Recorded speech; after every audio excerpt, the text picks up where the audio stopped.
The mafia boss came for the money her father owed, ruthless, composed, every step echoing authority.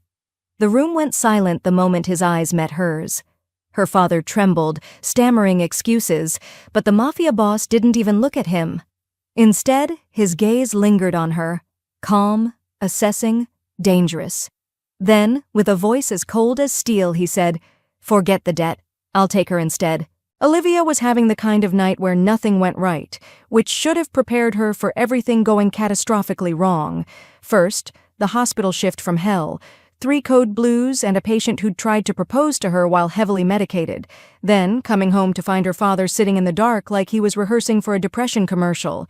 And now, at midnight, someone was knocking on their door with the kind of authority that suggested warrants, or worse.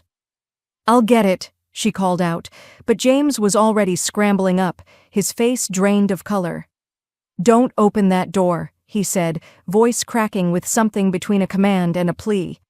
"Dad, I've had a 12-hour shift dealing with bodily fluids. I'm not afraid of whoever's on the other side of that door."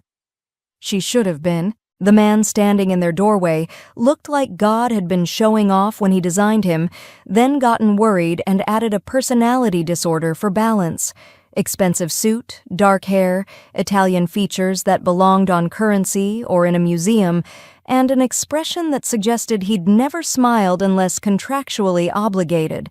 2 additional men flanked him, the kind who definitely had concealed carry permits and opinions about kneecaps. James Ward. Not a question, a statement, delivered in an accent that made even her father's name sound like an indictment. "That's him," Olivia said, jerking a thumb toward her father. "If you're here about the extended warranty on his car, we're not interested." The man's gaze moved to her, and she felt the temperature drop. It was the kind of look that took inventory, not in a creepy way, but in the way someone might assess furniture before buying a house. Calculating, precise, unnerving. "Leo Enzo," he said, like his name was an explanation in itself. "Your father has a debt. $300,000. I've come to settle accounts. Hello, my beautiful friends." Before we start, make sure to like and subscribe to the channel and leave a comment with where you're from and what time you're watching. That way, YouTube will keep showing you stories just like this one. Now, let's begin. The number hung in the air like smoke from a fire that was definitely someone's fault. 300, Olivia spun to face James. Dad, what did you do?" Her father was already stammering, words tumbling over each other like they were racing toward excuses. Bad investments, market crashes, one bet that went wrong, then another trying to fix the first, interest that compounded faster than regret. Leo listened with the patience of someone who'd heard every excuse humans could manufacture and remained singularly unimpressed by all of them. "Mr. Enzo, please," James finished, hands clasped like prayer would help. "I'll find a way to pay. I just need time." "You've had time," Leo said quietly. "What you need is $300,000. Since you don't have that, I'll accept alternative compensation." "Alternative compensation," Olivia repeated slowly. "Is that mob speak for break his thumbs or—" "I don't break thumbs," Leo said, and somehow his calm delivery made it worse. "I take collateral, assets with equivalent value." "Okay, great. So you'll be disappointed because we have approximately nothing of value unless you want a dying succulent plant and my collection of vintage anxiety." His eyes, dark, direct, devastating, settled on her again. "Not nothing." The world stopped spinning. "No!" James said immediately, desperately. "Not her. You can't. She's not—" 18 months, Leo said, addressing Olivia directly. "You work for me. I freeze the debt. Your father lives without collection efforts. When the term ends, we revisit the arrangement." "Let me get this straight," Olivia said, her voice remarkably steady considering her entire life was currently being negotiated like a used car. "You want me to be your, what, personal assistant? Maid? Professional existential crisis?" "Assistant, estate manager, whatever's required." He tilted his head slightly. "You're a nurse?" "Yes, and before you ask, no, I don't make house calls for the morally questionable." That's exactly what I need. The certainty in his voice made her stomach flip. This wasn't a negotiation. This was a transaction he'd already decided on, and she was just the signature line. She looked at her father, 57, gray-haired, broken by choices that had snowballed into disaster, the man who'd read her bedtime stories and taught her to be brave. "If I say yes," she said slowly, "I want proof, documentation, legal guarantee that my father is safe." "Agreed. And I reserve the right to be an absolute nightmare to work for." Leo's expression didn't change, but something in his eyes suggested he'd already calculated that variable. "I expected nothing less. Then I guess I'm spending the next year and a half learning what horrible life decisions feel like from the inside," Olivia said, and somehow her sarcasm felt like the only weapon she had left. Leo brought out a phone from his pockets and made a brief call in Italian. "You have 1 hour to say goodbye." James's voice cracked. 1 hour? That's not enough. Use it wisely. Leo left with his men. The hour vanished. Olivia packed. Clothes, toiletries, her mother's necklace. Each item felt like a decision she couldn't take back. At the door, James gripped her hand. "If anything happens, anything, you call me." "I'll be fine," she lied. She looked back once, saw her father broken in the doorway, and forced herself forward. The car door closed with the kind of finality that suggested escape wasn't part of the package deal. Olivia sat in leather seats that probably cost more than her entire nursing school tuition, trying very hard not to think about the fact that she'd just agreed to be human collateral. The interior smelled like expensive cologne and poor life choices, mostly hers. Leo settled across from her, perfectly composed, like commandeering people's daughters was just another Tuesday for him. "So," Olivia said, because silence felt like admitting defeat, "do you do this often? The whole take a person instead of money thing? Or am I a special case?" "You're the first." "Great. I love being a pioneer in human trafficking adjacent situations." His jaw tightened, the first crack in that marble facade. "You're not being trafficked. You're being employed. Employed people usually get to say no. You did say no, then you said yes. Under duress doesn't count as consent. I'm pretty sure that's on a poster somewhere." Leo leaned back, studying her with those unreadable dark eyes. "You talk a lot when you're nervous." "You have no idea. Once during a code blue, I accidentally recited the entire opening monologue from The Lion King. The patient lived, but my credibility took a hit." The corner of his mouth twitched. "Almost. I'll keep that in mind." The car rolled through Chicago's streets, leaving her neighborhood, cramped apartments and flickering streetlights, and heading towards something that looked increasingly like a different tax bracket. Trees appeared, actual trees, then gates, then a driveway that seemed to have delusions of grandeur. When the estate came into view, Olivia's brain short-circuited. "You live in a castle? It's a mansion. It has turrets. I see turrets. That's castle adjacent at minimum." The building sprawled across manicured grounds like it was showing off. Stone facade, massive windows glowing with warm light, and what appeared to be an actual fountain in the circular driveway. The kind of fountain that had opinions about net worth. "This is obscene," Olivia muttered as the car stopped. "This is villain's lair levels of obscene. I prefer to think of it as comfortable. Comfortable is a nice couch and good Wi-Fi. This is a tax evasion scheme with architectural flair." Leo exited the car with fluid grace, and Olivia followed, still wearing her scrubs, because apparently being collateral didn't come with a wardrobe change notice. The entrance hall was worse. Marble floors, actual marble, the kind museums used, stretched toward a double staircase that belonged in a music video about excessive wealth. Crystal chandeliers, art that looked like it required insurance policies, an espresso machine visible through an archway that could probably achieve sentience and start its own coffee empire. "I think your house is judging me," Olivia said. "The house doesn't judge. I do that." Leo gestured toward a side room. "We'll finalize the contract in my office." "Of course you have an office. probably with leather-bound books and a globe that opens into a bar. The globe is in the library. She couldn't tell if he was joking. The office was exactly as pretentious as expected. Dark wood, floor-to-ceiling bookshelves, a desk that looked like it had witnessed multiple treaty signings. Leo produced a folder, laying out papers with the efficiency of someone who'd done this before, except he said she was the first. "The terms," Leo said, sliding a document across the desk. 18 months of service.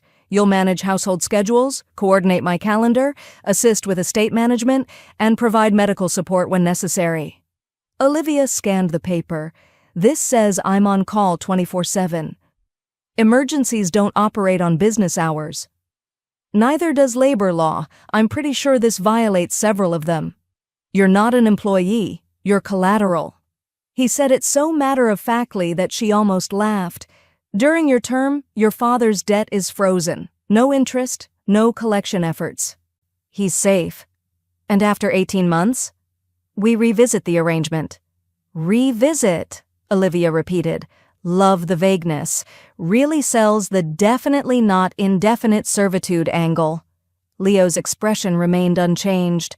You'll have your own suite, access to the grounds, meals provided, medical insurance.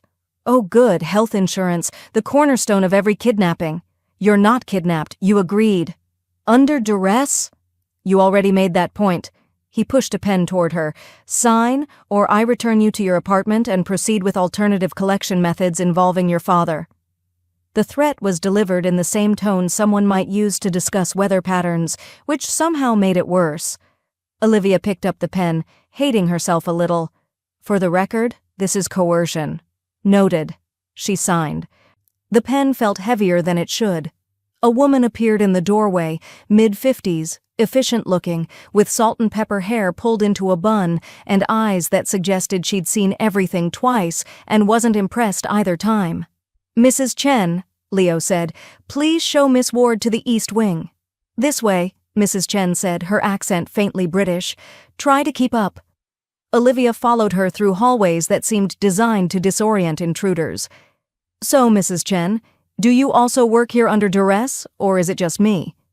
"I work here because Mr. Enzo pays exceptionally well and doesn't ask stupid questions." She stopped at a door, pushing it open. "You're sweet." Sweet was underselling it. The room was bigger than her entire apartment. King bed with actual pillows, plural, attached bathroom with a tub that could fit a small family, and windows overlooking gardens that probably had their own staff. "If you need anything, don't," Mrs. Chen said. "Breakfast is at 7. Be presentable." "Define presentable." "Not that." She gestured at Olivia's scrubs. "Your wardrobe is in the closet. Don't wander after midnight. Don't enter Mr. Enzo's private quarters. Don't ask questions about business." So many don'ts. Any do's? "Stay alive. Stay useful." Mrs. Chen's expression softened. "Barely. And don't try to run. The last person who tried ended up regretting it before the end of the driveway." She left. Olivia stood in the center of luxury she'd never asked for, feeling the weight of 18 months pressing down like atmospheric pressure. She walked to the window, looking out at grounds that stretched into darkness. Her phone buzzed, a text from her father. "I'm so sorry." She didn't respond. Instead, she explored the suite, finding clothes in her exact size. Someone had done research, which was creepy, and stumbling across a small photograph on the dresser. Not hers. Left behind, maybe. It showed a younger Leo with an older man, both smiling. Rare expression on Leo's face. The photo was worn at the edges like someone had held it often. Human details, dangerous ones. She was examining it when voices drifted from the hallway, low, tense. "File is incomplete. Marcelli's involvement changes. Keep it quiet. If she finds out..." Footsteps. Olivia froze, then quickly set down the photograph. The voices faded. Marcelli. A name. A clue. A seed of something wrong planted in her chest. She sat on the bed, impossibly soft, obscenely comfortable, and stared at her prison of Egyptian cotton sheets and moral ambiguity. 18 months. She could do this. She could survive, make his life difficult, and get her father out of debt. Then she'd never owe anyone anything ever again. Outside, the mansion settled into silence, and Olivia Ward began mentally cataloging every exit, every weakness, every way out. Because, collateral or not, she wasn't staying a line item on anyone's spreadsheet, not without a fight. Olivia's first official day as human collateral began at 6:47 a.m. when Mrs. Chen knocked on her door with the enthusiasm of someone delivering a death sentence. "You're late," Mrs. Chen announced. "For what?" "I don't start until 7. "You start when Mr. Enzo starts. He's been awake since 5.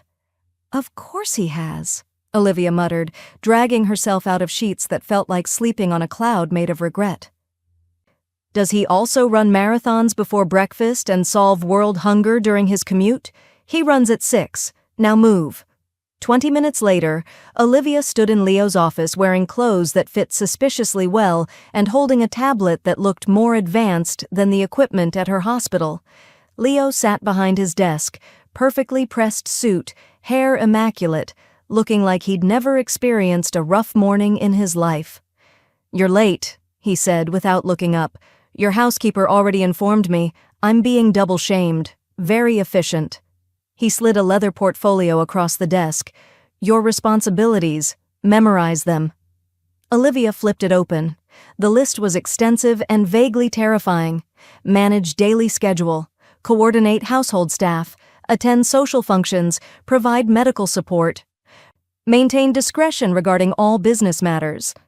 "This last one," she said, pointing. "Maintain discretion. Does that mean don't tell the police about the crimes, or don't tell people you're being held against your will?" "Both." "Fantastic. Love a multitasking gag order." Leo finally looked up, his dark eyes unreadable. "You'll accompany me to appointments, dinners, and occasional meetings. You'll take notes, manage logistics, and, most importantly, you'll learn when to speak and when to stay silent. So, basically, be a sentient clipboard with medical training. Essentially. And if I refuse? You won't." The certainty in his voice should have been infuriating. It was infuriating. But there was something else underneath. Not quite a challenge, but close. "Fine," Olivia said. "But if I'm doing this, I'm doing it my way. Which means I reserve the right to be honest when people are being idiots." "That should be entertaining," Leo said and returned to his paperwork. The first week was a masterclass in controlled chaos. Day 1. Olivia spilled espresso on Marco, Leo's stone-faced lieutenant, while trying to operate the obscenely complicated coffee machine. Marco's expression suggested he was calculating how many pieces she could be divided into. "I'm so sorry," Olivia said, dabbing at his suit with a towel. "In my defense, that machine has more buttons than a spaceship." "It's a Breville," Marco said coldly. "Well, the Breville hates me." Day 2. She accidentally called a visiting associate Signor instead of Don, earning a lecture from Mrs. Chen about Italian honorifics that felt like being scolded in 3 languages simultaneously. "How was I supposed to know he's a Don?" Olivia protested. "He doesn't have a name tag." "You learn by observing," Mrs. Chen said. "Watch, listen, stop talking." "Talking is my coping mechanism." Day 3. She reorganized Leo's schedule to be more efficient, accidentally double-booking him with both a weapons supplier and his accountant. "They can share the time slot," Olivia suggested when Leo discovered the error. "It's cross-functional synergy. One sells illegal firearms, the other reports to the IRS. Right. Bad synergy. I see that now." But by day 4, something shifted. She'd learned the coffee machine's dark secrets. She could differentiate between the various intimidating men in suits. She'd memorized Leo's preferences: espresso at 6 a.m., no sugar, don't speak to him until he's had 2 cups, and had started anticipating his needs before he voiced them. "Miss Ward," Leo said on Friday morning, watching her efficiently coordinate a conference call while simultaneously reviewing his schedule. "You're adapting. Is that approval? Should I write this down? Frame it? Don't push it." But she'd seen it, the faintest hint of something in his expression that wasn't disapproval. Progress. The dinner meeting happened on her 8th day. "You'll accompany me tonight," Leo said that afternoon. "Wear something appropriate." Appropriate like church appropriate, or appropriate like we're dining with people who've definitely committed felonies? The latter. The dress waiting in her closet was midnight blue, elegant, and made her look like she belonged in a world she absolutely didn't. Mrs. Chen appeared to do her makeup. "Hold still or you'll look like a raccoon." And by 7 p.m., Olivia barely recognized herself. Leo's expression when she descended the stairs was infuriatingly neutral. Acceptable. "Wow! Don't strain yourself with the compliments." The restaurant was the kind that didn't have prices on the menu, which Olivia had always assumed was a myth rich people invented to feel special. Private room, dark wood, wine that probably cost more than her monthly rent. 4 men sat around the table, older, watchful, radiating the kind of danger that came with experience.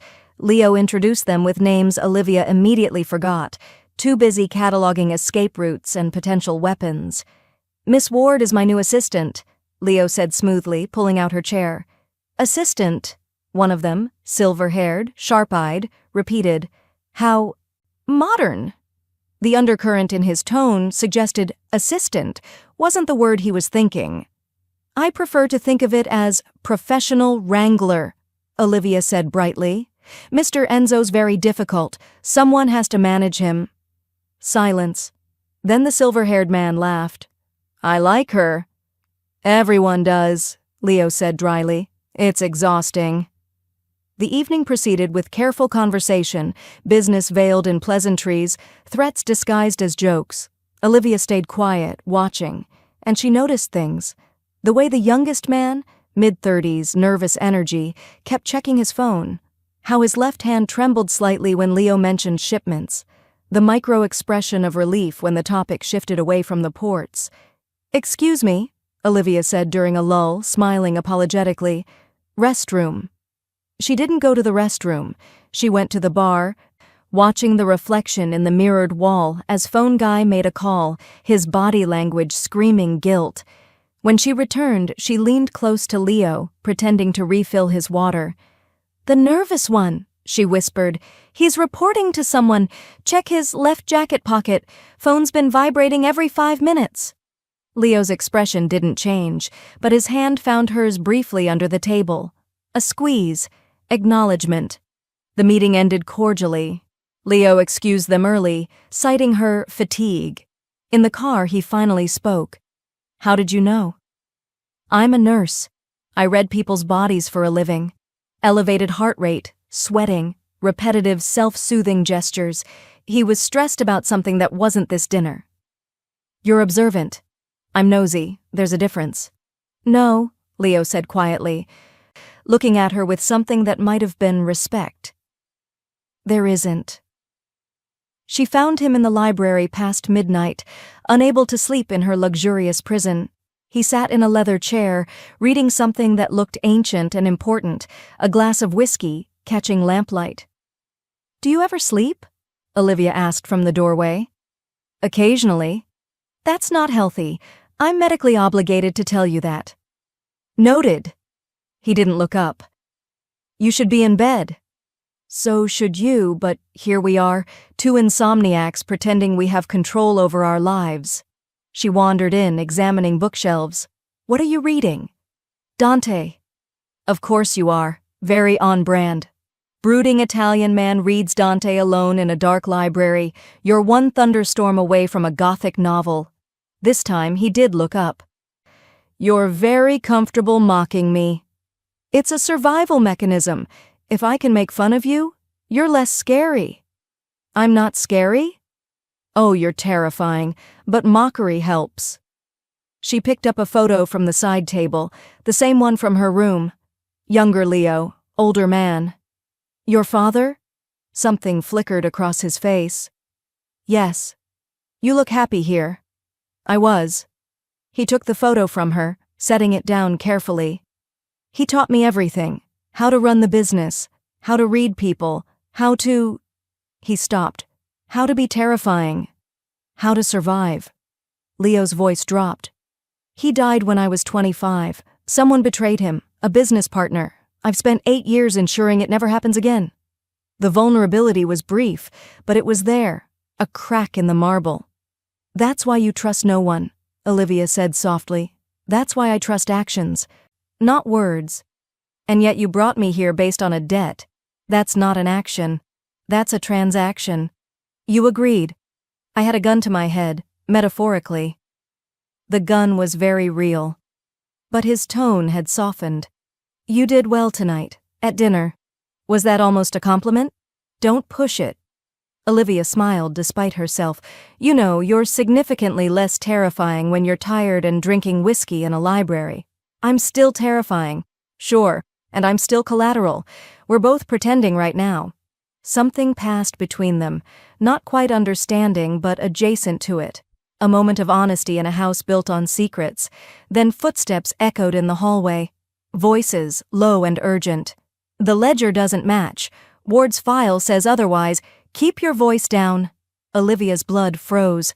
Ward, her father, the file. Leo stood abruptly. You should go to bed. What file? Olivia asked, her voice sharp. What are they talking about?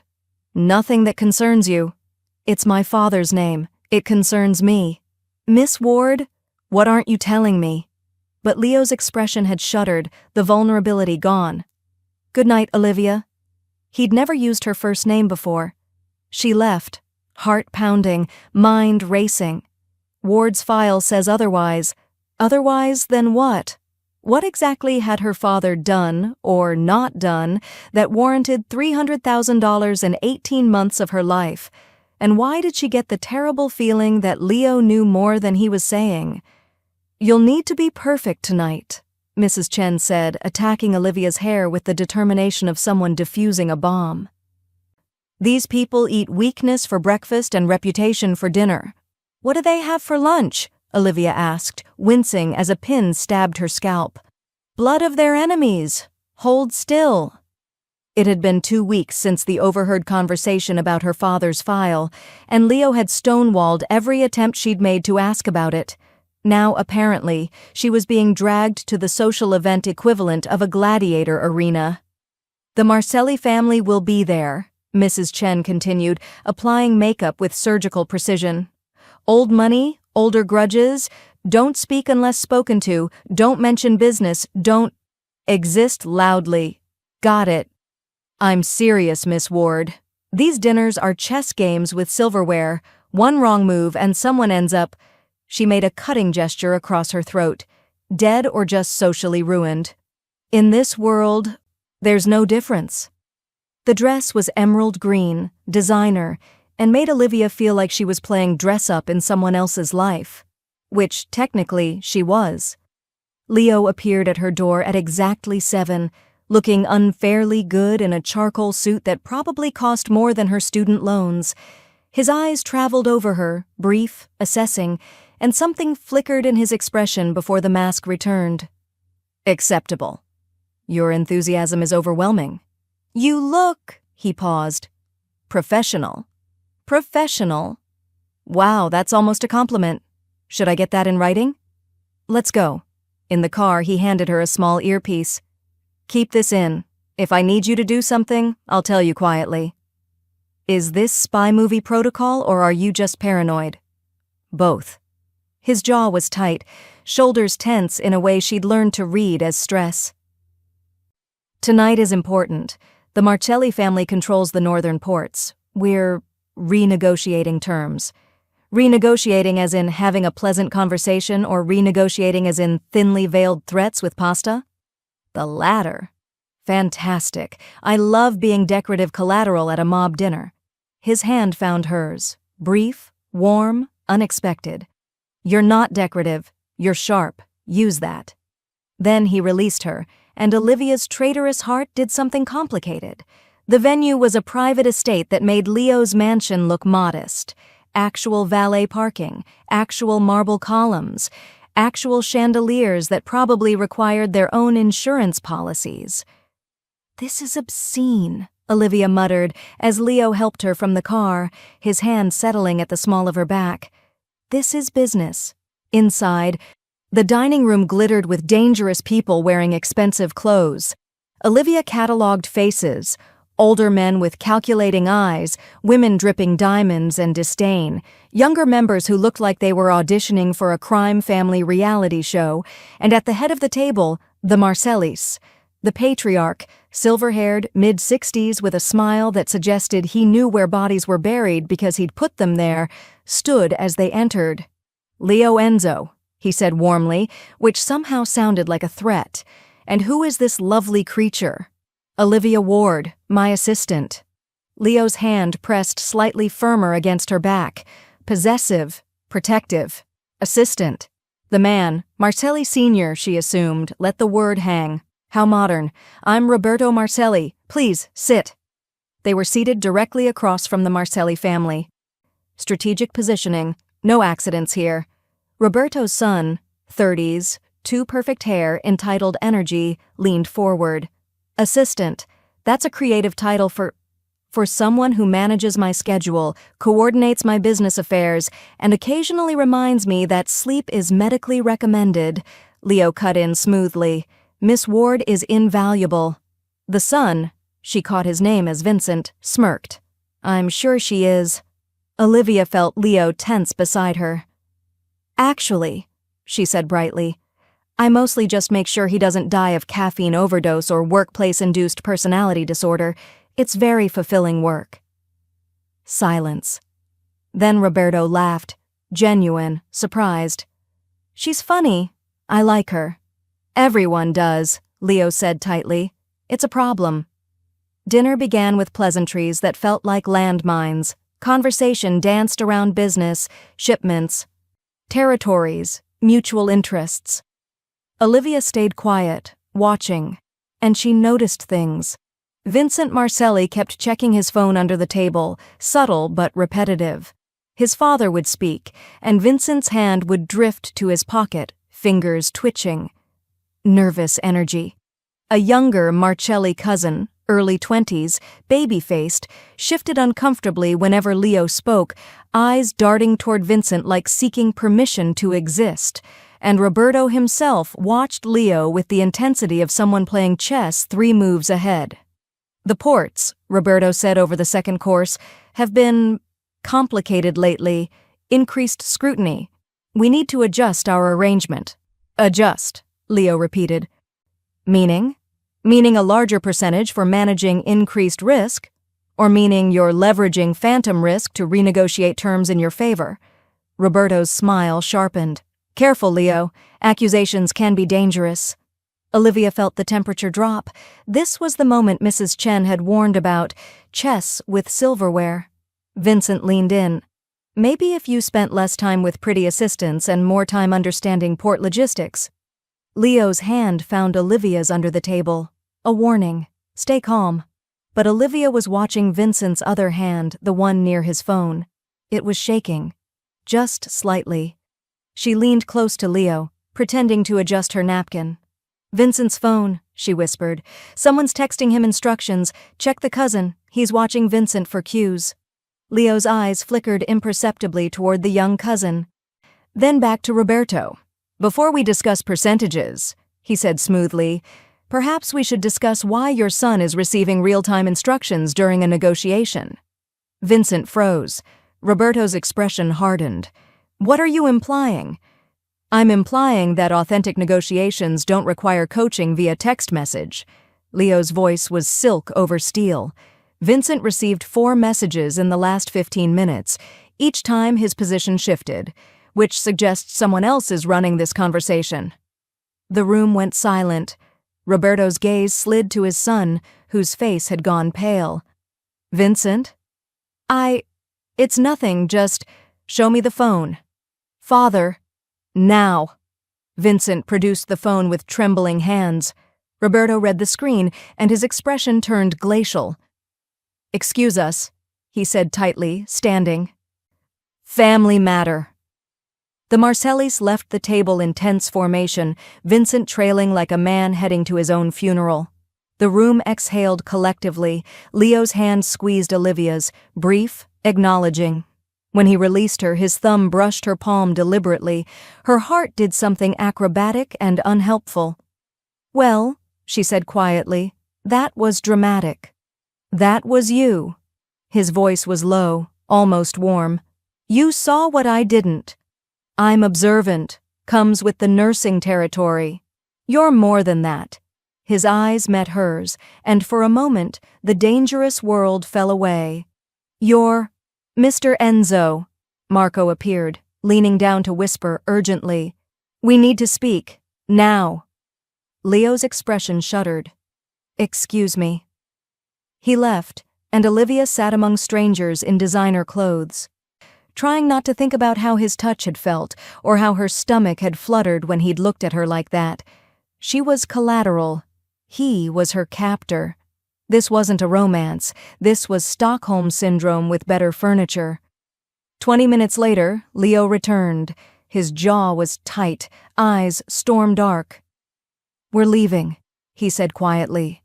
In the car, silence stretched like a threat. "What happened?" Olivia finally asked. Leo stared out the window. "Marco found a bank transfer. Money wired from your father's account to a Marcelli shell company. $300,000. Olivia's blood ran cold. "That's impossible. My father doesn't have that kind of money." "The transfer date is the problem." Leo's voice was flat. "It's dated 6 months before the debt supposedly originated. Before your father claims he borrowed from me. I don't understand. Someone created a paper trail showing your father paid the Marcellis before owing me, which means someone framed him." The words felt heavy. "Someone wanted you to think my father betrayed you." Leo's silence was answer enough. "But why?" Olivia pressed. "Why go through all this trouble? I don't know yet." His hands clenched into fists. "But I'm going to find out." The car rolled through darkness, and Olivia's mind raced. Her father's file, the forged transfer, the Marcellis. Nothing was what it seemed. And Leo, dangerous, calculating Leo, had built his entire revenge on a foundation that was crumbling. "What happens now?" she whispered. Leo looked at her, and for the first time, she saw something in his eyes that might have been doubt. "Now," he said quietly, "we find out who's been playing us both." Olivia couldn't sleep. Again. It had been 3 days since the dinner, 3 days of Leo locked in his office with Marco and various men in suits who looked like they audited people's kneecaps for a living, 3 days of whispered conversations that stopped when she entered rooms. She was collateral, but she wasn't blind. At 2 a.m., she gave up on sleep and wandered toward the kitchen, planning to stress-eat her way through whatever expensive cheese Leo's staff kept stocked. Instead, she heard voices drifting from his office, low, urgent, angry. She should have kept walking. She didn't. "The metadata doesn't lie," Marco was saying. "The transfer document was created 6 months after the date stamp claims. Someone backdated it." "Show me again."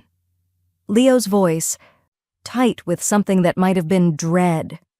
Olivia crept closer, staying in the shadowed hallway. Through the partially open door, she could see Leo hunched over his desk, Marco standing beside him with a laptop. "The server logs point to a Marcelli IP address," Marco continued. "They fabricated the evidence. Your father's death? The business deal that went wrong. Ward wasn't involved. The Marcellis framed him." Silence. Then Leo's voice, barely audible. "I destroyed an innocent man." Olivia's breath caught. "You didn't know," Marco said quietly. "The evidence was convincing." "Because I wanted it to be convincing." Leo's laugh was bitter, broken. "I needed someone to blame for my father's death. Ward was convenient. He handled the accounts, had access, and when the numbers didn't add up after the murder, I assumed, anyone would have assumed. I didn't assume. I engineered his destruction." Leo stood abruptly, pacing. "I cut his contracts, bled his savings, planted gambling debts. I made sure he'd have nowhere to turn except me, and then I came to collect, thinking I was getting justice for my father. Leo, I became exactly what I hated, the kind of man who ruins lives over lies." Olivia's hand found the doorframe, gripping it like an anchor. The room tilted. Engineered. He'd said engineered. Her father hadn't just fallen into debt. He'd been pushed, systematically destroyed by the man currently standing 15 feet away, looking devastated by his own guilt. She must have made a sound, breath, gasp, something, because Leo's head snapped toward the door. Their eyes met. Olivia. She stepped into the office, and the look on her face made Marco take a reflexive step back. You did this on purpose. Her voice was eerily calm. My father's debt, his gambling, his everything. You destroyed him deliberately. I thought he betrayed my father. You thought. The word cracked like a whip. You didn't know. You didn't investigate. You just decided he was guilty and ruined his life. Leo moved toward her. The evidence pointed to him. Fake evidence. Evidence you didn't bother to verify because you wanted someone to punish. Her voice climbed. My father lost everything. His business, his savings, his will to live. He gambled because you drove him to desperation. And She stopped, the realization hitting like a physical blow. I'm here because you destroyed him first. Her laugh was hollow. The debt, the collateral. Me? It's all built on a lie you created. Olivia, I didn't know. You didn't care. Tears burned her eyes, but she refused to let them fall. Not here, not for him. You were so busy playing vengeful mob boss that you didn't stop to think you might be wrong, and when you took me as payment, did you feel justified? Did you think you were collecting what you were owed? No, Leo's composure was fracturing. By the time you came into this, I already suspected something was wrong. The numbers didn't make sense, but I needed to be sure. So you kept me here as insurance while you figured out if you'd destroyed an innocent man? Olivia's voice dropped to something dangerous. How convenient. How efficient. It wasn't like that. Then what was it like, Leo? She stepped closer, fury radiating. Explain to me how any of this is justifiable. Explain how you sleep at night knowing you're the villain in this story. He flinched. Actually flinched. I can't. Finally, honesty. She turned toward the door. Where are you going? Away from you. She looked back, and the hurt in her eyes was visceral. You know what the worst part is? I was starting to think you were more than this.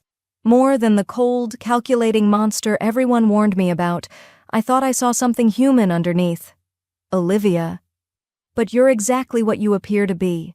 A man so consumed by revenge that you became the thing you hated. Her voice broke. My father is a good man. Broken, flawed, but good. And you destroyed him because you needed someone to bleed for your pain. I'm sorry. Sorry doesn't give him back the last 8 years. Sorry doesn't undo the gambling addiction you drove him to. Sorry doesn't... She stopped, composing herself with visible effort. I want to see my father, tomorrow, and then I want out of this house and away from you. The debt is fake, built on lies you created. She was shaking now, rage and heartbreak warring. You don't get to hold that over us anymore. Find another way to soothe your guilty conscience because I'm done being collateral for your sins. She left. Leo stood frozen, Marco hovering uncertainly. Should I... Marco started. Leave me, Leo said quietly. Alone in his office, surrounded by evidence of his own cruelty, Leo Enzo finally understood the cost of revenge. It wasn't the money or the blood or the bodies. It was the look in Olivia Ward's eyes when she realized he was the monster who'd destroyed her family. And unlike his other sins, this one he couldn't undo with power or money or threats. This one would haunt him. Olivia made it to her room before the tears came. Hot, furious, betrayed. She'd been so stupid. Falling for the quiet moments, the almost smiles, the hand at her back that felt protective instead of possessive. He'd ruined her father. Deliberately, systematically, cruelly, and she'd been starting to care about him. Her phone buzzed, a text from an unknown number. Your father is safe. For now. If you want him to stay that way, Leo Enzo stops investigating. You have 24 hours. Attached. A photo of her father, tied to a chair, blood on his face, terror in his eyes. Olivia's world shattered into pieces too small to reassemble. She ran, down hallways, through doors, into Leo's office where he still stood like a statue of his own guilt. They have him, she said, voice breaking. The Marcellis, they took my father. Leo's expression transformed, guilt to fury in half a heartbeat. Show me. She thrust her phone at him. He read the message, and something deadly flickered across his face. Marco, he called, get everyone, now. What are you doing? Olivia asked. Leo looked at her, and for the first time, she saw something more than the controlled mask. She saw rage, determination, and something that might have been redemption seeking a target. I'm going to get your father back, he said quietly, and then I'm going to destroy the people who did this. Why? Because you feel guilty? Because I owe you the truth, and because... He stopped, jaw tight. Because I won't let them hurt what's yours. What I care about, you mean. Since you already hurt everything else. The barb landed. She saw it in his eyes, but he didn't flinch away. Yes, but I'm going to fix this, even if you never forgive me. Men in suits flooded the office. Orders were given in rapid Italian, and Olivia Ward stood in the center of controlled chaos, watching Leo Enzo prepare for war, wondering if redemption was possible for a man who'd become his own worst enemy, or if they'd all just bleed together in the aftermath. Leo's men found the location in 4 hours, a warehouse in the industrial district, predictably cinematic. But the Marcellis had made one critical error. They'd sent a proof-of-life video that accidentally included a reflection showing a street sign. Amateurs, Marco had muttered. Desperate amateurs. Leo assembled a team. Olivia demanded to come. Absolutely not, he said. He's my father. Which is exactly why you're staying here where it's safe. Safe? Her laugh was sharp. I haven't been safe since you knocked on our door. Don't pretend you care about my safety now. His jaw tightened, but he didn't argue further. You stay in the car, non-negotiable. She agreed because she had to. Because her father was bleeding in a warehouse because of Leo's sins, and if she didn't see him alive, she'd break into pieces too small to find. The rescue was efficient, brutal, and faster than she expected. Gunfire. Brief, controlled, shouting in Italian, then silence that felt heavier than the violence. Marco emerged first, gave a single nod to Leo, and then her father stumbled out, supported by 2 of Leo's men. Olivia was out of the car before anyone could stop her. Dad! She crashed into him, and he caught her with the trembling arms of a man who'd thought he'd never hold his daughter again. Livy, he breathed. God, Livy, I'm so sorry. Don't. Not here. She pulled back, assessing him with clinical precision. Bruises, split lip, possible cracked ribs, but alive. Breathing. Alive. Leo approached slowly, carefully, like approaching something wounded and dangerous. Mr. Ward, Don't, Olivia said sharply. Just don't. They drove in separate cars back to the estate. James in one with medical supplies and Marco, Olivia and Leo in another, silence thick as fog between them. I have doctors on call, Leo said quietly. He'll be examined. I can examine him myself. I'm a nurse, remember? The skill set you found so valuable when you decided to use me as collateral. He absorbed the barb without flinching. Olivia, save it. She tended to her father in one of the guest suites, cleaning wounds with steady hands and a breaking heart. Leo had left them alone, which was the only mercy he'd shown that mattered. You shouldn't be here, James said quietly as she bandaged his ribs. You should have stayed away from all of this. Hard to stay away when I'm being held hostage. I know about the deal, what you did for me. His eyes filled with tears. Livy, you shouldn't have... What was I supposed to do? Let them kill you? Her hands stilled. Dad, what happened? How did we get here? James was silent for a long moment. Then, It started 8 years ago, after your mother died. He told her everything. How he'd handled accounts for several families, including the Enzos. How Leo's father had been murdered in what looked like an internal betrayal, and the evidence had pointed, falsely, toward James. How Leo had begun systematically destroying him. Contracts vanished, clients disappeared, savings evaporated like water in drought. I didn't understand at first, James said, voice hollow. I thought I was failing, that I'd made bad choices. By the time I realized someone was sabotaging me, I was already drowning. Why didn't you tell me? You were in nursing school, your mother had just died. You were holding yourself together with determination and coffee, and I couldn't. His voice broke. I couldn't burden you with my failures too. So you started gambling. I started gambling because I needed to feel something other than helpless. He looked at his hands, scarred, shaking. Every bet was a chance to fix things, to win back what I'd lost, to prove I wasn't completely worthless. But the house always wins, and I just kept losing. Olivia felt tears burn her eyes. Dad, I lost your college fund, the house payment, everything your mother and I had saved. And when I hit bottom, Leo Enzo showed up like he'd been waiting for exactly that moment. James laughed bitterly, offering me money, knowing I'd take it, knowing I'd fail to repay, setting up the final domino so he could watch me fall. He thought you killed his father, Olivia said quietly. I know, Marco told me. James met her eyes. But thinking someone's guilty doesn't justify destroying them. Suspicion isn't evidence, and revenge isn't justice.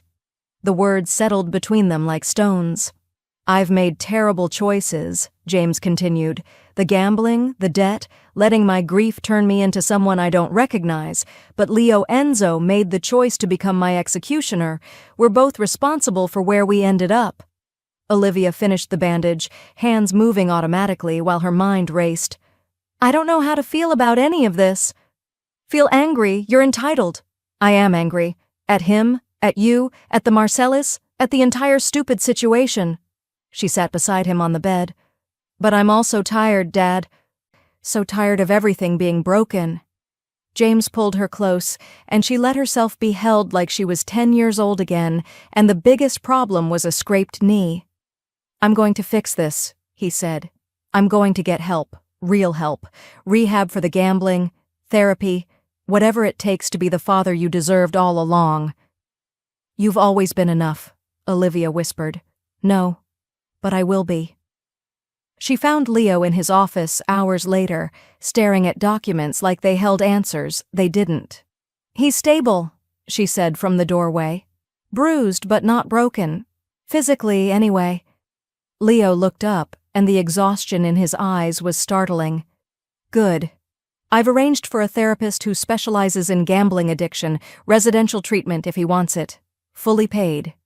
You think money fixes this? No. But it's all I have to offer. She stepped into the room, arms crossed.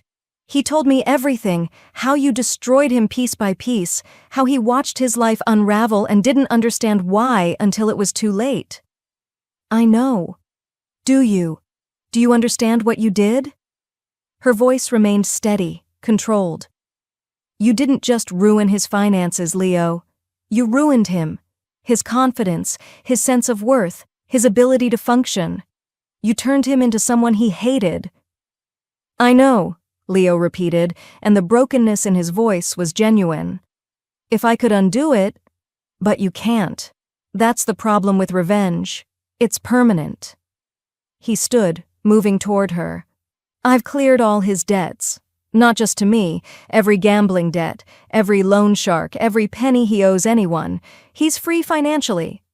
And emotionally, psychologically? Do you have a payment plan for that?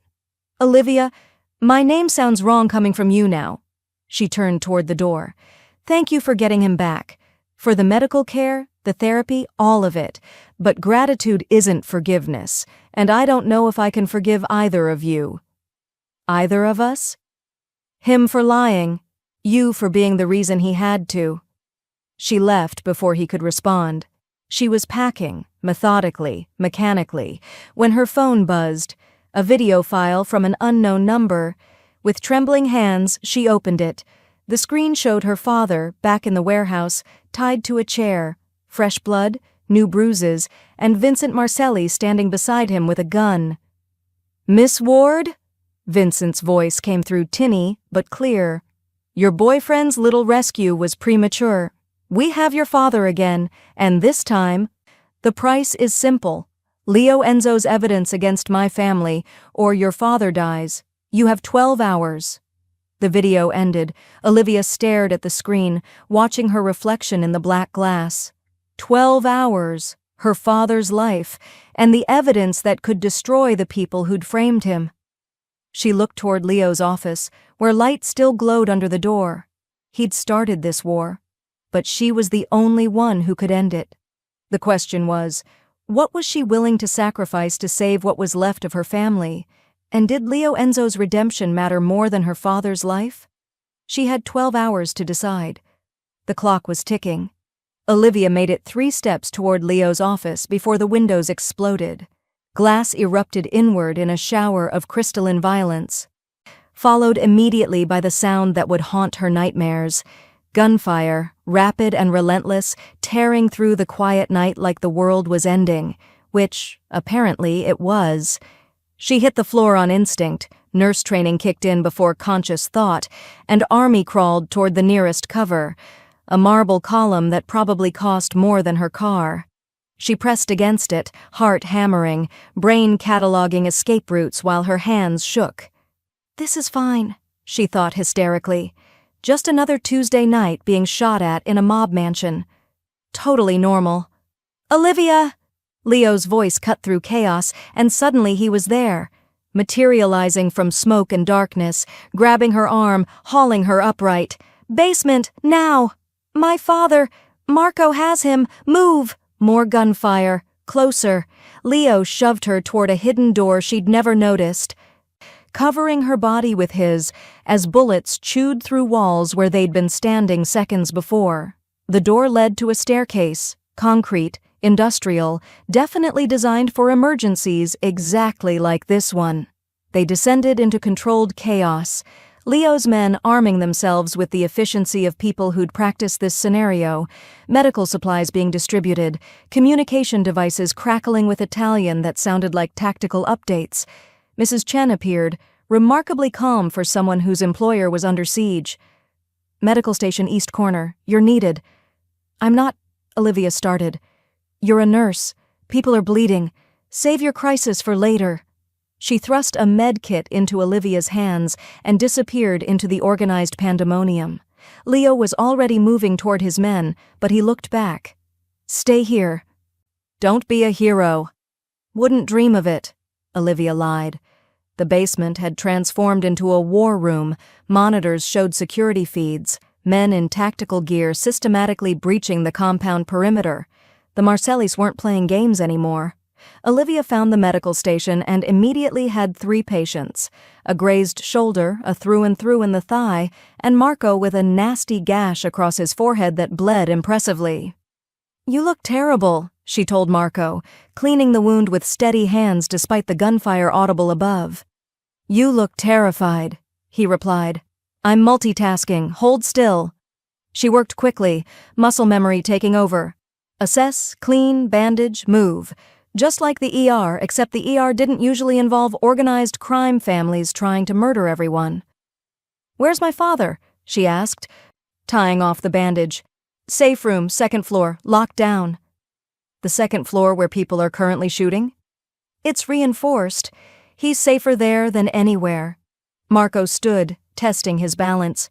"You should stay here." "Everyone keeps saying that. It's like you all think I'm going to do something stupid." "You're going to do something stupid," Marco said with absolute certainty, then headed back toward the stairs. He wasn't wrong. Olivia waited exactly 5 minutes, long enough to patch 2 more minor injuries and convince herself this was a terrible idea, before following the tactical team upward. The main floor was a war zone. Smoke, broken glass, bullet holes in walls that had probably been pristine this morning. She stayed low, moving through shadows. guided by the blueprint she'd memorized during 2 weeks of insomnia-driven mansion exploration. The safe room was on the second floor, east wing. She just had to get there without dying. Simple. She made it halfway before running into active combat. 2 of Leo's men pinned down by crossfire, one bleeding heavily from the leg. They spotted her, eyes widening. "Get down!" one shouted. She was already moving, sliding across marble floors like she was stealing third base, reaching the wounded man. Femoral artery compromised, blood pooling fast. "This is going to hurt," she told him, applying pressure with hands that remembered every trauma training she'd ever received. "But you're going to live, so let's call it a fair trade." He nodded, teeth gritted, and she worked while bullets decorated the walls above them. Just another shift, she told herself. Just another emergency. Except with more gunfire and worse insurance coverage. She stabilized him, field dressing, tourniquet, prayer, and moved toward the east wing while the firefight raged. The safe room door was intact. She pounded on it. "Dad! It's Olivia!" The lock clicked. The door opened 6 inches, and her father's face appeared. Pale, terrified, alive. "Livy, what are you—" "Saving you. Again. It's becoming a habit." She pushed inside, slamming the door behind her. Leo found the Marcelli team's command post on the 3rd floor, Vincent coordinating the assault with the tactical brilliance of someone who'd watched too many action movies. "This is for my family," Vincent snarled when Leo appeared, flanked by Marco and 3 others. "Your family framed an innocent man and started a war over lies," Leo said coldly. "This is justice." The fight was brutal and efficient. Leo moved like violence choreographed, every strike calculated, every shot precise. Vincent fought desperately, the flailing of someone in over their head, drowning in consequences. It ended with Vincent on his knees, Leo's gun to his head, and the acknowledgement that some wars don't end in redemption. "Your father knew," Leo said quietly. "About the frame job. About my father's real killer. He let an innocent man suffer to protect his own interests." "So kill me," Vincent spat. "Be the monster everyone says you are." Leo's finger tightened on the trigger, then stopped. "No," he said. "You're going to live with what you've done, and you're going to tell the truth." He lowered the gun, and Vincent collapsed. Olivia found Leo in the library, their library, the place where they'd had almost moments, 20 minutes after the gunfire stopped. He was bleeding from his shoulder, slumped against a bookshelf, looking more exhausted than she'd ever seen him. "You're injured," she said, crossing to him. "You're supposed to be in the basement." "I'm not great with instructions." She knelt, examining the wound. "Through and through. Lucky. Doesn't feel lucky. Lucky you have a nurse who tolerates you."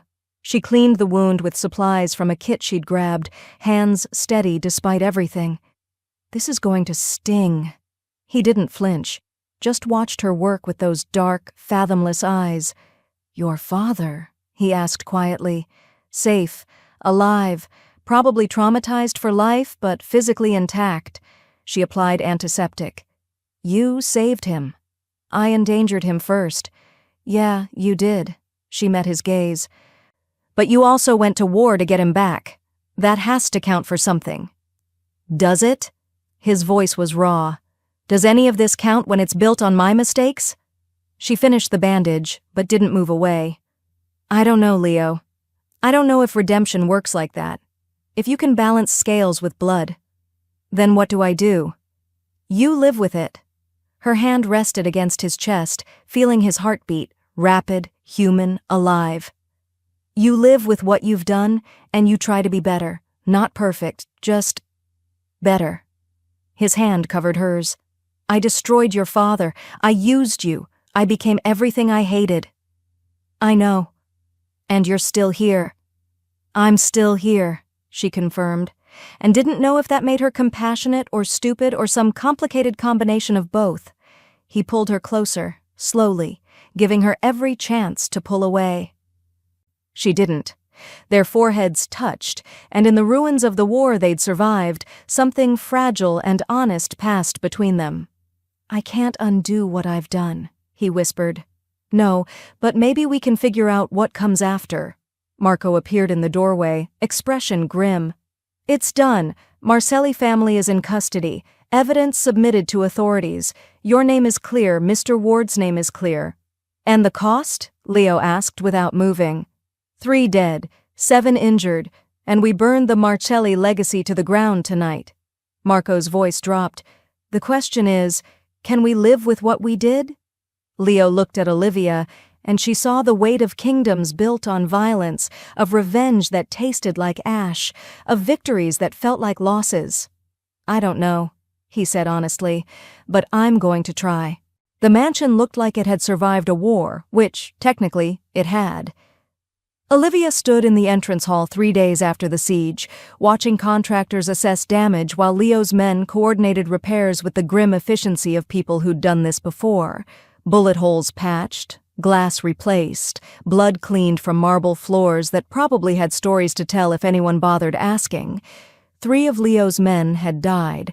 She'd learned their names, attended the private service Leo held in the estate gardens, and watched him deliver eulogies in Italian that sounded like grief wearing a suit. He hadn't slept since. She knew because she hadn't either, and she'd seen his office light burning at 4 a.m. every morning. Now, he found her standing amid the reconstruction, looking lost. Your father's being released from the hospital today, Leo said quietly. I've arranged transport, and a place for him to stay if he wants it, not here, somewhere neutral, safe. You don't have to. I do. His voice was firm. I've also retained lawyers to publicly clear his name, financial restitution for the years I sabotaged him, documentation proving the Marcelli frame job, everything. Olivia turned to face him. He looked exhausted, shadows under his eyes, tension in his shoulders, the weight of kingdoms and corpses visible in every line of his body. You think paperwork fixes this? She asked, but without the venom from before. Just tired curiosity. No, but it's a start. He stepped closer, careful, like approaching something wounded. I can't undo the past 8 years, but I can try to rebuild what I destroyed. Why? Guilt? Guilt, responsibility, and... He stopped, jaw tight. And because you were right, I became the villain I was hunting. I don't want to be that man anymore. Something in his voice, raw, honest, breaking, made her chest ache. I don't know if that's enough, she said softly. I know, but it's all I have. James was released that afternoon, and Leo insisted on being present despite Olivia's protests that it was a terrible idea. He should kill you, she'd said. Probably, but I'm going anyway. They met in a private room at the hospital, neutral ground, witnesses nearby, escape routes available. James sat in a wheelchair despite being cleared to walk, looking decades older than his 57 years. Leo stood across from him, hands clasped, posture military straight, but expression unguarded. Mr. Ward, he began. I owe you... An apology that can't possibly cover the damage, James finished. I know. I've had 3 days to think about what I'd say when I saw you. Olivia tensed, ready to intervene if her father lunged. Instead, James sighed. I should hate you. Part of me does. The part that remembers losing everything, watching my daughter sacrifice herself for my mistakes, drowning in gambling debts you engineered. I understand. I'm not finished. James's voice hardened. You destroyed me systematically, professionally. You were thorough, I'll give you that. And when I was at my lowest, you came to collect like I was livestock at auction. Leo didn't defend himself, just absorbed every word like penance. But, James continued, and Olivia's breath caught, you also saved my life, twice. You rescued my daughter when the Marcellis took her as leverage, and you proved the truth when you could have buried it to protect yourself. That doesn't balance the scales. No, it doesn't. James leaned forward. But it tells me you're capable of being more than the man who ruined me, and that has to count for something, or we're all just monsters pretending at humanity. Silence stretched between them, not comfortable but not hostile either. something fragile and honest. "I'm setting up a fund," Leo said finally. "Restitution for the years I sabotaged you. Enough to rebuild your business, pay for treatment, start over. No strings. I don't want your money. It's not mine. It's yours. I stole 8 years from you. This is returning what I can." James studied him with eyes that had seen too much betrayal to trust easily. "Why?" "So you can feel better about yourself? So I can sleep at night knowing I tried to fix what I broke." Leo's voice dropped. "I won't ask for forgiveness. I don't deserve it, but I'm asking for the chance to prove I'm more than my worst actions. And if I say no? Then I respect that and stay out of your life. But the money is still yours. The legal clearance is still happening.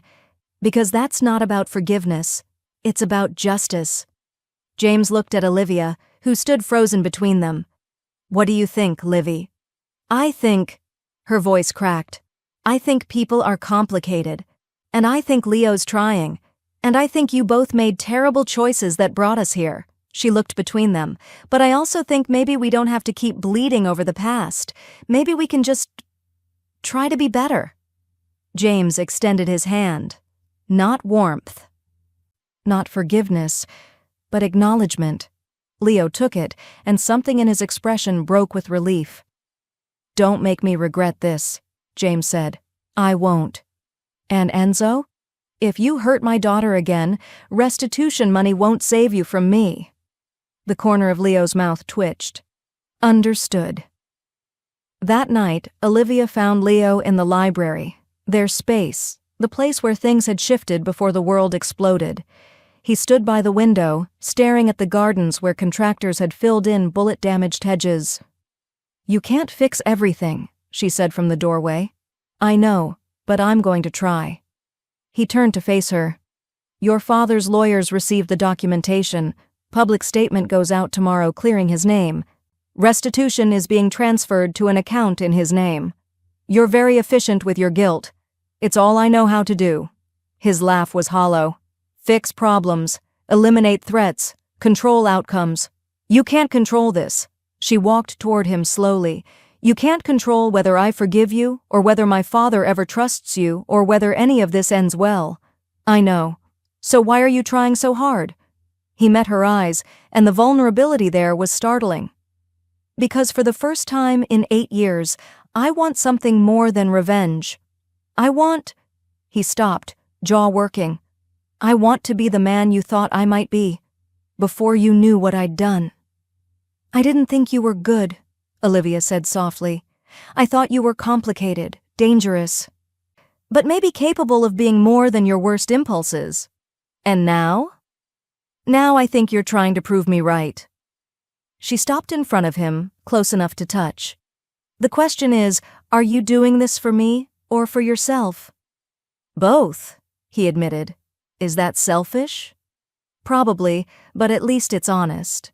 She reached up, fingers grazing the bandage on his shoulder. "You saved my father. You went to war for someone you'd wronged. That has to mean something." "Does it mean you'll stay?" The question hung between them, raw, hopeful, terrified. "I don't know," she said honestly. "The 18 months are technically void. The debt was fake. I could leave right now and you couldn't stop me." His expression shuddered. "I know. But," she continued, and watched hope flicker in his eyes, "I'm not ready to leave. Not yet.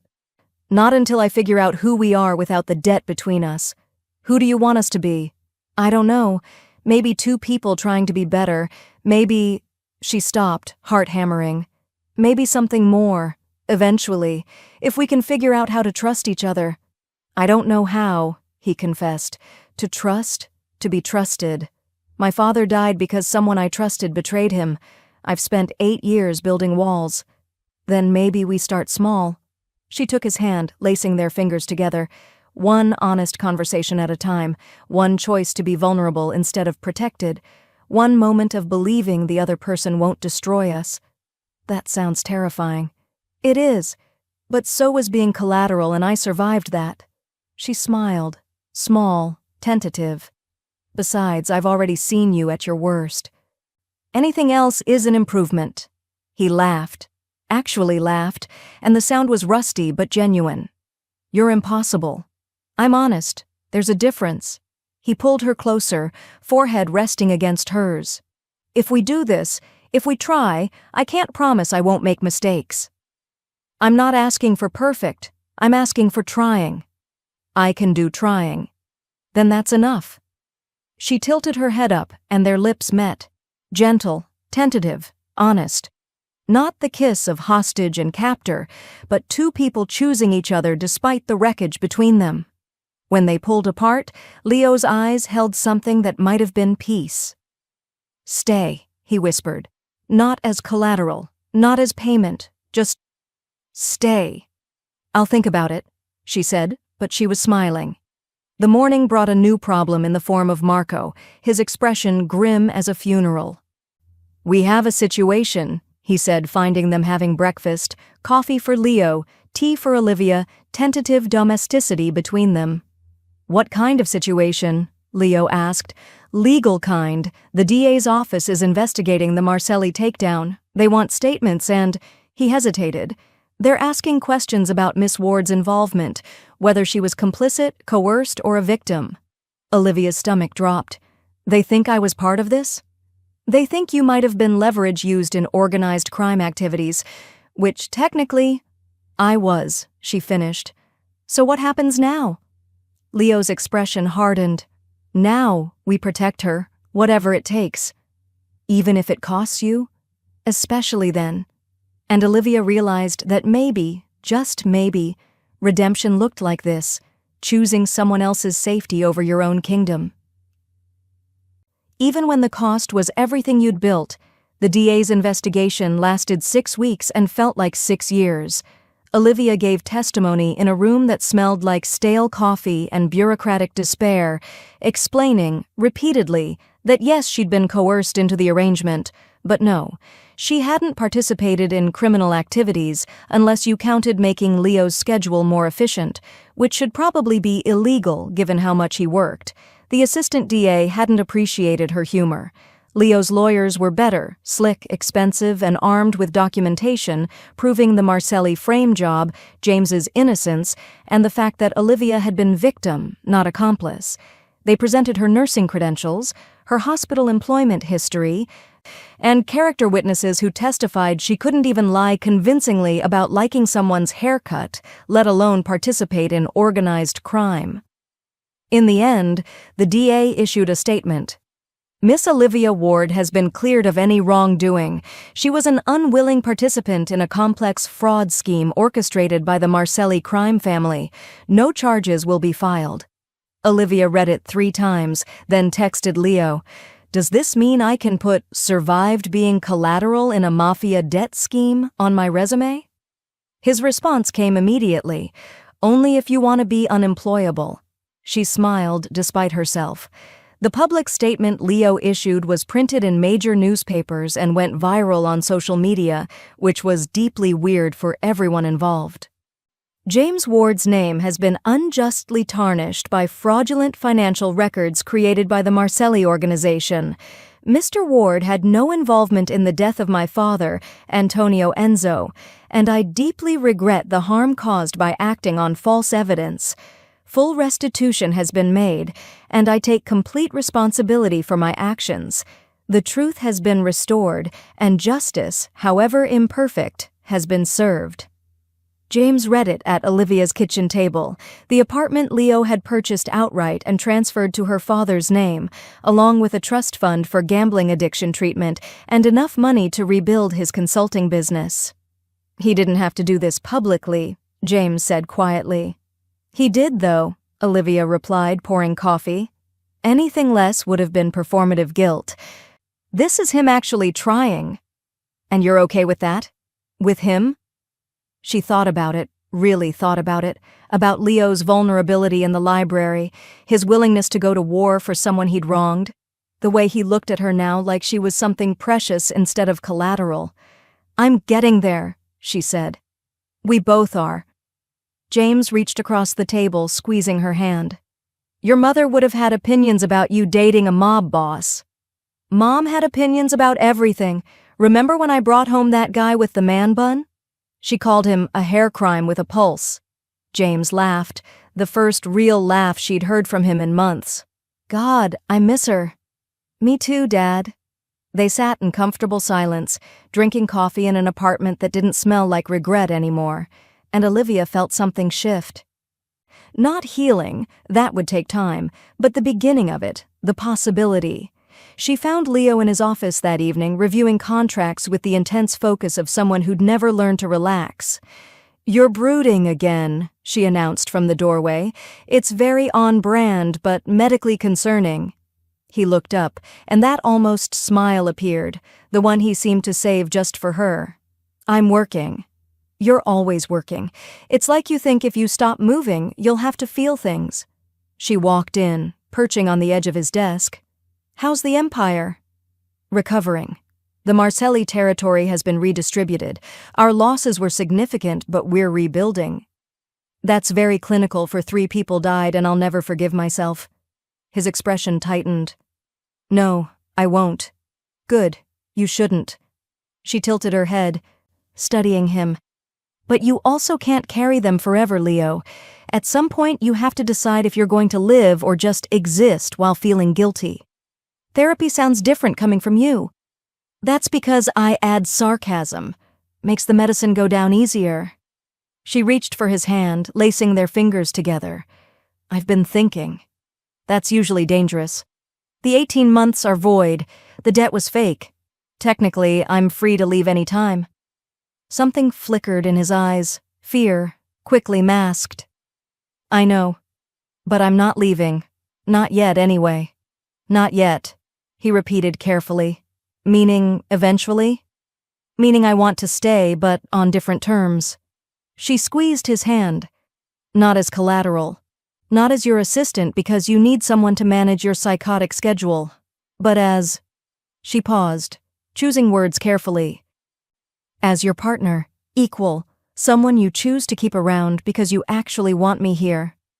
"I do want you here." His voice was rough. "I have since the night you called me a walking, brooding cliché and somehow made me want to be better." "Then prove it." "How?" "By letting me be part of your life, not just a fixture in it. By trusting me with the truth, even when it's ugly. By choosing me every day, not because you owe me, but because you want to." He stood, pulling her up with him, hands framing her face with unexpected gentleness. "I don't know how to do this. Relationships, trust, any of it. Then we'll figure it out together, make mistakes, fight, reconcile, be messy and human and imperfect." She smiled. "I'm a nurse. I'm excellent at patching up disasters. I'm a significant disaster." "I know. It's part of your charm." He kissed her then, slow, deliberate, honest. Not the tentative kiss from before, but something deeper. A promise that tasted like coffee and redemption and the possibility of something more. When they pulled apart, Olivia grinned. "So, do I get a raise now that I'm a partner instead of collateral?" "You weren't being paid." "Exactly. A raise from nothing is still technically an improvement." He laughed, and the sound filled the space between them like light through broken windows. 3 months later, the mansion felt different. Olivia had claimed sections of it, books in the library, plants in the sunroom, which she watered with the dedication of someone determined they wouldn't die on her watch, her favorite mugs in the kitchen that Mrs. Chen pretended to hate, but secretly washed by hand.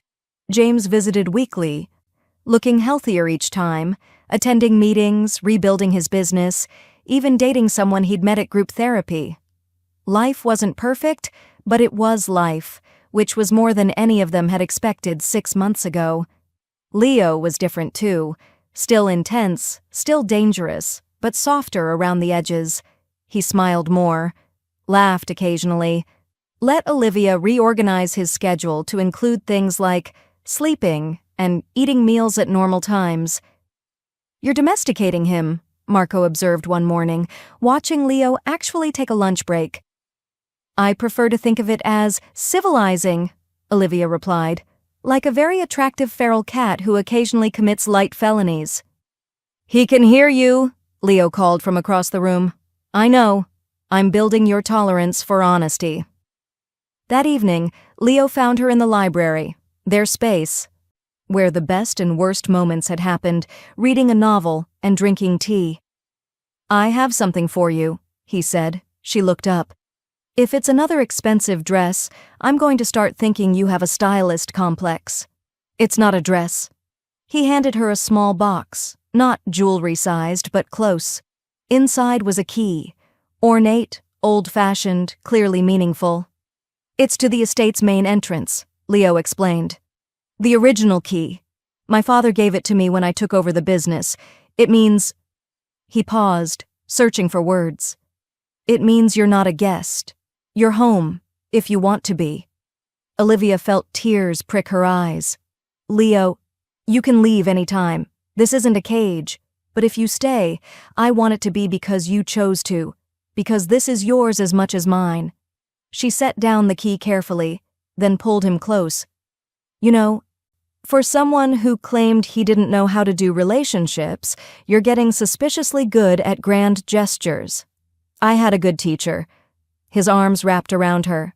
She's very bossy and makes terrible jokes and somehow convinced me I could be more than my worst mistakes. Sounds like a catch. She is. They stood there in the library, wrapped in each other and the quiet knowledge that they'd built something real from the wreckage. So, Olivia said eventually, pulling back just enough to look at him, do I still get to call you a brooding cliché when you're being dramatic? I'd be disappointed if you didn't. And when you inevitably work too hard and forget to eat, I'm legally allowed to lecture you? Legally required, actually. Good. She kissed him softly. Then I'm staying, not because of debt or guilt or obligation, but because somewhere between being collateral and being kidnapped and surviving a literal mob war, I fell for the man underneath the empire. Even knowing what I've done? Because I know what you've done, and I know what you're trying to become. She smiled. Besides, someone has to make sure you don't accidentally destroy any more innocent lives. It's a full-time job. Will you send me a bill? Oh, absolutely, with interest. She grinned. After all, you did teach me that debts always come due. And what's the interest on falling in love with your former captor? Lifetime of putting up with my jokes and never complaining about my plant collection. Deal. He sealed it with a kiss, and somewhere in the mansion that had been a prison and became a home, Mrs. Chen smiled and didn't mention she'd been eavesdropping. 6 months after that, Olivia found the photograph tucked into her medical bag, the one of young Leo and his father, worn at the edges from years of being held. Attached was a note in Leo's precise handwriting. My father always said the best revenge is living well. I think he'd approve of how we're living now. Thank you for teaching me the difference between justice and vengeance, and for staying when you could have run. L. She found him in the garden, discussing security updates with Marco, while simultaneously texting her about dinner plans. You're multitasking, she observed. I learned from the best. And sneaking sentimental notes into my work bag? Also learned from the best. You leave sticky notes everywhere. She tucked herself under his arm, feeling his body relax against hers. Trust. Earned slowly over months of choosing each other. You know what the best part is? She said. What? You came to collect a debt and ended up paying one instead. To yourself, to my father, to everyone you'd hurt. And to you, he added quietly, especially to me. She smiled up at him, though technically I'm still charging interest. How much do I owe?